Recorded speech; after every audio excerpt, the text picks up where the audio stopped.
we truly believe that basically every child can be toilet trained with rare exceptions. So that whatever has been told to you in the past, whether your children are 3 or they're 8 or they're 12, doesn't matter. Every child can be toilet trained. And that's what we're talking about today, because when you're encopretic and you're soiling, it means you are not really toilet trained for stool, even though you may be adequately toilet trained for urine. So you have to be toilet trained for both stool and urine to really be toilet trained so that you can function normally. And optimism is really important in this, because we want to convey that optimism to our children. We want our children to know that with our encouragement, our support, and our direction, that they're going to be fine. Because despite what we may think, that they don't really care, or they're not embarrassed, what have you, children with encopresis don't feel as good about themselves as they should. So it's really important that we understand that we're here to build the self-image of our children so that they feel great about themselves. And what better way to do it than to allow them to achieve the milestone of toilet training, which is the most important milestone that kids, certainly early on in toddler years, can achieve. They need to be toilet trained to feel good about themselves. So self-image is crucial in all this, and that's what we're going to do today. Can children on the spectrum, children with autism, be toilet trained? All children can be toilet trained, with the following exceptions. If you have a child who, for any reason, is so cognitively impaired that they can't understand basic commands, such as, Johnny, go sit on the toilet.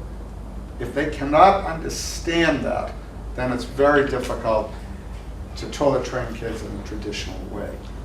The other thing is that while we understand that every kid whose stool withholds and is encopretic is oppositional, that just goes with the territory.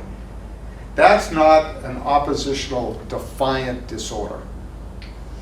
If you have a child who is so oppositional that it doesn't matter what the issue is, they're contrary to anything and everything that's said, frequently in school, certainly at home. You say it's snowing, they say it's not snowing. You say it's sunny, they say it's cloudy. They're just angry, aggressive, oppositional. Those kids can be toilet trained, but I think only if we integrate some psychological counseling, some therapy in that situation. So if you said to me, of all the kids, all the families that have approached you over the last 40 years or so, how many kids have you refused to try and toilet train? A handful. I think that a majority of kids who have been deemed untrainable can be trained.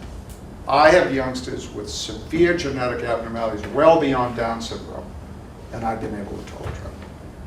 If parents are committed, and you're obviously committed because you're here today, if parents are committed, you know that I'm committed. Every child can be toilet trained almost without exception. It may take longer for certain kids, but as long as nobody quits, that child can be toilet trained.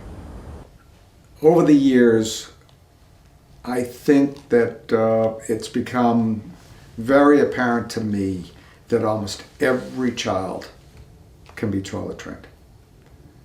And that it is so crucial for a child to be clean and dry in order to progress in school, progress socially, that I feel that there are very few children who will fail my program.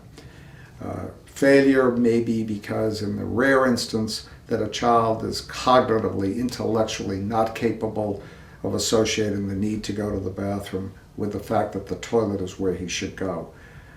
Those are kids who tend to be quite challenged neurologically and emotionally as well.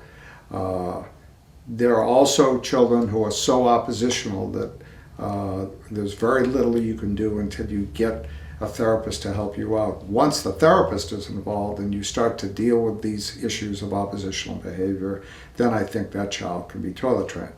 I also have grown to take great joy in trying to help children and families where the child has a significant genetic abnormality.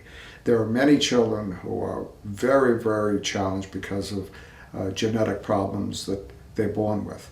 Most of those children can be toilet trained. Every child deserves a chance, and that's my goal in working in this field.